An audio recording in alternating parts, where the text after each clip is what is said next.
dastuurka jamhuuriyadda Soomaaliland iyo xeerarka sharci ee dalka lagaga dhaqmaa waxa ay tilmaamaan waajibaadka dhabta ah ee saaran waxyaha kala duwan ee qaranka gaar ahaan waaxda fulinta sidoo kale waxa ay tilmaamaan waajibaadka muwaadiniinta xaqa loogu leeyahay iyo xuquuqda ay muwaadiniintu ku leeyihiin qarankooda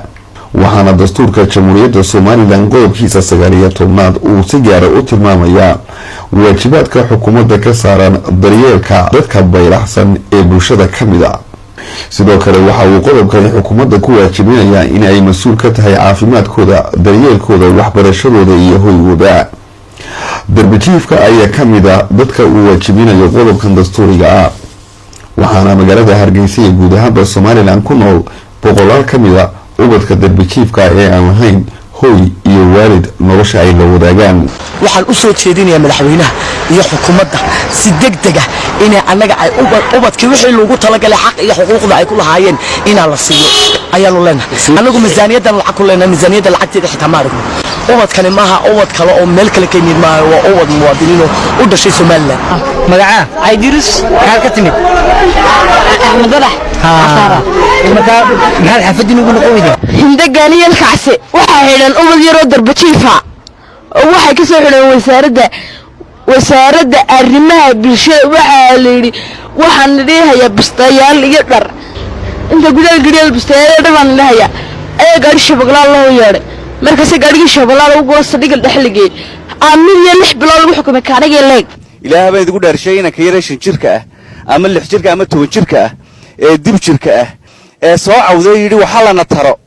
meel la xidhxidhaabay hayd haddayna caruurteennii iskuuladii u ka kala lehinay oo aynu yani waxbarashadii geynay oo malcaamadii geynay dee caruurteennii la mid tahay dee jeelka geyno wallaahi arrintaasi waqtigii maxkamadda la geeyey anigu waxaan joogay dalka Kenya Nairobi baan ku sugnaa waxaa la xukumay 20 ka mid ah afartii waxaa loo sii daayay 2 ka mid waxaanay gaarin da'da xukunka ay ku galiyaan qodobada loo adeegsaday wuxuu qaranka dhimana wuxuu ahaa iyagoo falkii gacanta kula jiro xabag cabaya arrintu waa su'aal macasiir baa jireen xanaana u baahnaayeen inta la ururiyo xareeyada lagu celiyo la bariyo ma loo geliyo wax la siiyo ka inoo muujiyo oo la dareensiyo inuu qarankooda mas'uul ka yahay oo waalidnimo iyo ay dareemaan bay haydeen ma ahayn inta la ururiyo la jaabeeyo in shabaqla lagu tuuro marka dambana 6 bilood ma dheera loo taxaabo hormood kuwad moodaysan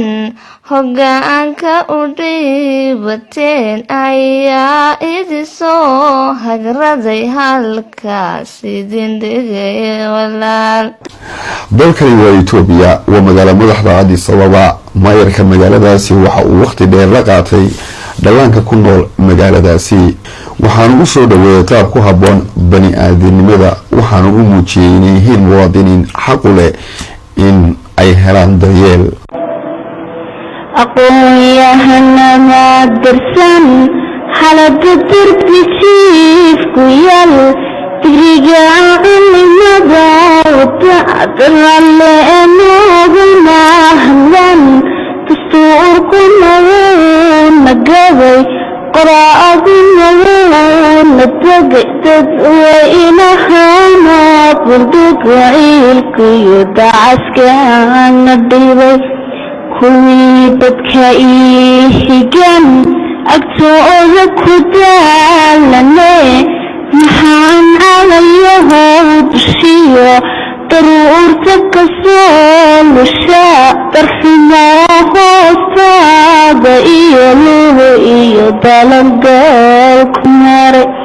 ragiyo dumar baan nahay ragiyo dumar baan nahay da iyo dhalin baan nahay